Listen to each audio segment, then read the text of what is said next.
ओडिशा रे मन की बात सुनिले बीजेपी नेता विभिन्न स्थान में बीजेपी सांसद विधायक और नेता प्रधानमंत्री मन की बात शुणी निज बासभवन में मन की बात शुणी मुख्यमंत्री मोहन चरण माझी सेहीपरि भुवनेश्वर उपकंठ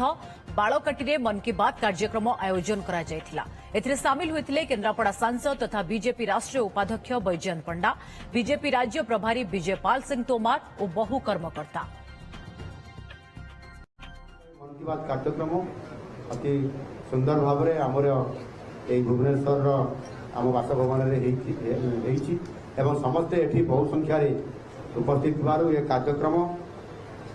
सफल हो आशा करी निश्चित भाव में जो जो विषय को भी रखिले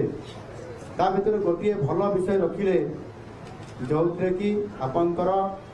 पुष्टिकर खाद्य न्यूट्रिशन यह किभली भाव में आगामी दिन मानकरे मध्य प्रति अंचल जो अनेक आदिवासी एवं पछुआ वर्गर गरीब पिला माने अपपुष्टिर शिकार होती सेमानंकपाई आमे मध्य सरकार तांकर कार्यक्रम रखिछंती जारी रखिछंती किंतु आमे मध्य जो माने ये कार्यक्रम आम लेवल रे जदि आमे करि परिबा ताले अनेक पिला मानकु मध्य अपपुष्टिर जो माने शिकार होती तांकु आमे बंचई पारिबा एवं समाने